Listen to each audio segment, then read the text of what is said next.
tem nove pilares de o que é uma indústria 4.0. Então o primeiro pilar são os robôs. Né? O que a gente meio que sempre imaginou de robôs fazendo a parte do que um humano... Robô fazendo coisas. O robô fazendo coisas que um humano antes fazia. Tem uma questão aqui que é Big Data e Analytics, né? O uso de dados.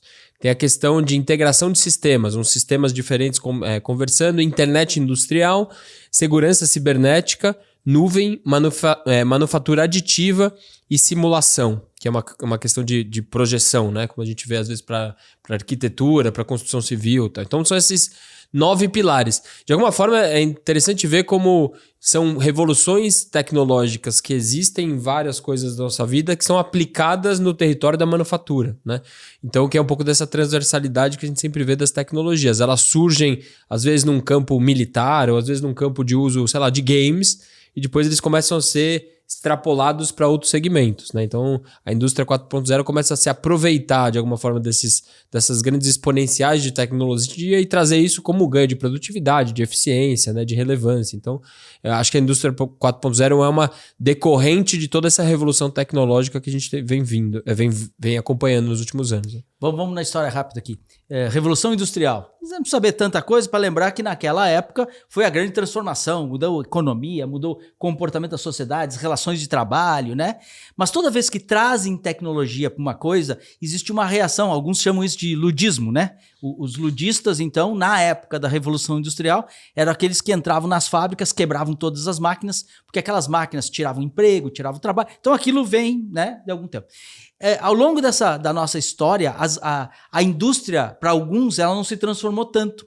Agora pega esses 9 itens que o Piero lembrou e joga isso de volta para a indústria e fica imaginando talvez reinvenções dessa indústria em níveis que a gente não imaginava antes. Então imagina apenas uma simulação. Por que eu preciso construir uma fábrica, imaginar a fábrica? Será que eu consigo fazer simulação num nível tão avançado, em que eu consigo reduzir custo de produção não em 3%, não em 2%, não em 5%, mas em 50%, 70%. Então, quando você começa a imaginar essas novas tecnologias, eu acho que aí a gente não sabe o que a gente não sabe, e a gente tem vários exemplos aí para debater sobre isso, o que poderia ser usado de tecnologia para industrialização. Mas olha que interessante, né? A gente veio de uma questão industrial que ela estava ligada sempre a uma lógica de eficiência, né? O Taylorismo, Fordismo, o Toyotismo e as coisas que vieram depois, né?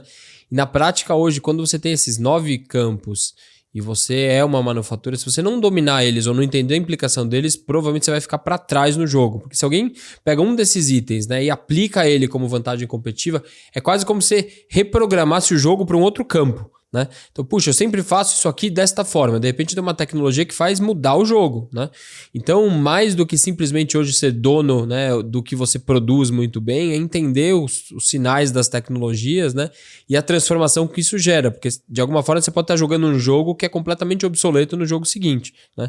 Então, acho que tem vários exemplos que a gente poderia pensar, assim, indústrias que estão mudando a lógica anterior de manufatura, porque simplesmente estão adotando tecnologia para mudar o campinho. Como a gente já viu em várias coisas. Qualquer coisa que a gente hoje tem de consumo, a lógica de consumo de música, filme, táxi, qualquer desses exemplos mais modernos, mais da moda que a gente tem, são quando você pega uma tecnologia e muda o padrão do jogo, né? O modelo de negócio.